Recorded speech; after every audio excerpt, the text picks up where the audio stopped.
اعوذ باللہ من الشیطان الرجیم بسم اللہ الرحمن الرحیم رب اشرح لی صدری ویسر لی امری واحلل عقدۃ من لسانی یفقہوا قولی۔ عید کے دن امام کا عورتوں کو نصیحت کرنا۔ حضرت جابر بن عبداللہ رضی اللہ تعالیٰ عنہ سے روایت ہے، انہوں نے فرمایا عید الفطر کے دن نبی صلی اللہ علیہ وآلہ وسلم کھڑے ہوئے اور نماز پڑھی، یعنی نماز سے آغاز کیا، پھر خطبہ دیا۔ جب فارغ ہوئے تو اترے اور عورتوں کی طرف تشریف لے گئے، انہیں نصیحت فرمائی، جبکہ آپ حضرت بلال رضی اللہ تعالیٰ عنہ کے ہاتھ کا سہارا لیے ہوئے تھے اور حضرت بلال رضی اللہ تعالیٰ عنہ اپنا کپڑا پھیلائے ہوئے تھے جس میں عورتیں خیرات ڈال رہی تھیں۔ راوی کہتا ہے، میں نے حضرت عطا سے دریافت کیا وہ صدقہ فطر ڈال رہی تھیں؟ انہوں نے فرمایا نہیں، اس وقت ویسے ہی خیرات کر رہی تھیں۔ اگر ایک عورت اپنی انگوٹھی ڈالتی تو دوسری عورتیں بھی ڈالتی تھیں۔ میں نے عطا سے دریافت کیا، آپ کے خیال کے مطابق کیا امام کے لیے ضروری ہے کہ وہ عورتوں کو نصیحت کرے؟ فرمایا ہاں، ان کے ذمہ تو ہے، لیکن نامعلوم وہ کیوں نہیں کرتے۔ حضرت ابن عباس رضی اللہ عنہ سے روایت ہے، انہوں نے فرمایا، میں عید الفطر کے موقع پر نبی صلی اللہ علیہ وسلم، حضرت ابوبکر صدیق، حضرت عمر فاروق اور حضرت عثمان رضی اللہ تعالیٰ عنہم کے ساتھ شریک ہوا۔ یہ تمام حضرات نماز عید خطبہ سے پہلے پڑھتے، پھر خطبہ دیا جاتا۔ ایک دفعہ نبی صلی اللہ علیہ وسلم باہر تشریف لائے، گویا میں اب بھی آپ کو دیکھ رہا ہوں، جب آپ اپنے ہاتھ کے اشارے سے لوگوں کو بٹھا رہے تھے۔ پھر آپ صفوں کو چیرتے ہوئے عورتوں کے پاس آئے، آپ کے ہمراہ حضرت بلال رضی اللہ تعالیٰ عنہ تھے۔ آپ نے یہ آیت تلاوت فرمائی، اے نبی، جب آپ کے پاس اہل ایمان خواتین بیعت کے لیے حاضر ہوں۔ پھر جب آپ اس کی تلاوت سے فارغ ہوئے تو فرمایا، تم سب اس وعدے پر قائم ہو؟ تو ان عورتوں میں سے صرف ایک عورت نے کہا، ہاں میں جواب دیا۔ اس کے علاوہ کسی عورت نے آپ کی بات کا جواب نہیں دیا۔ راوی حدیث حسن کہتے ہیں، اس عورت کے متعلق علم نہیں وہ کون تھی۔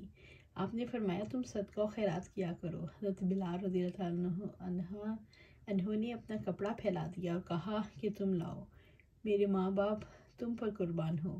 چنانچہ وہ عورتیں اپنی انگوٹھیاں اور چھلے بلال کے کپڑے میں ڈالنے لگیں۔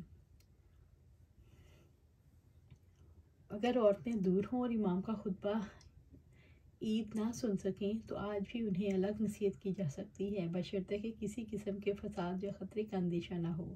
آج کل لاؤڈ سپیکر نے اس مسئلے کو حل کر دیا ہے۔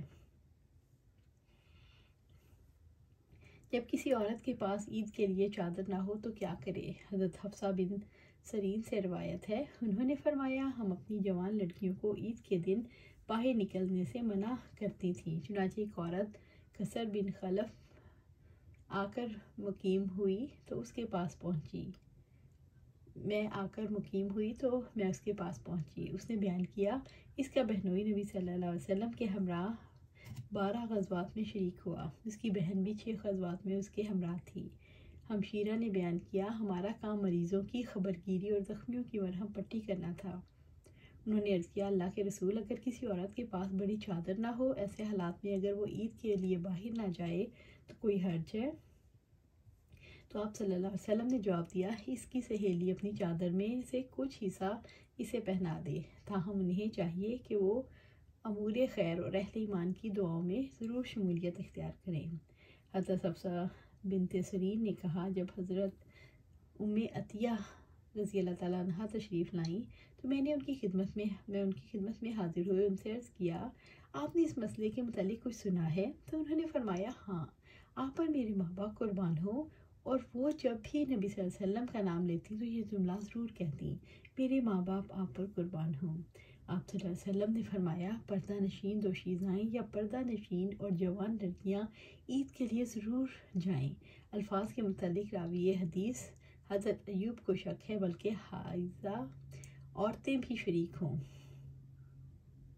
لیکن وہ نماز کی جگہ سے الگ تھلگ رہیں۔ بہرحال خواتین کو امور خیر اور اہل ایمان کی دعاؤں میں ضرور شریک ہونا چاہیے۔ حفصہ بن سیرین کا بیان ہے، میں نے ان سے عرض کیا، حیض والی عورتیں بھی شریک ہوں؟ انہوں نے فرمایا، ہاں، حیض والی بھی شریک ہوں۔ کیا یہ عورتیں میدان عرفات اور فلاں میں حاضر نہیں ہوتی؟ حائضہ عورتوں کا عید گاہ میں نماز کی جگہ سے الگ رہنا۔ حضرت عطیہ رضی اللہ تعالیٰ عنہ سے روایت ہے، انہوں نے فرمایا ہمیں حکم دیا گیا کہ عید کے لیے خود بھی نکلیں اور حائضہ نوجوان اور پردہ نشین عورتوں کو بھی نکالیں۔ راوی حدیث ابن عون نے کہا پردہ نشین نوجوان عورتیں چنانچہ حائضہ عورتیں مسلمانوں کی جماعت اور ان کی دعا میں شریک ہوتی تھیں، البتہ نماز پڑھنے کی جگہ سے الگ رہتی۔ اللہ سبحانہ تعالیٰ سے دعا ہے جو ہم قرآن اور سنت میں پڑھتے ہیں، اللہ سبحانہ تعالیٰ ہمارے دل میں جما دے اور اس پر عمل کرنے کی توفیق دے اور استقامت دے۔ آمین یا رب العالمین۔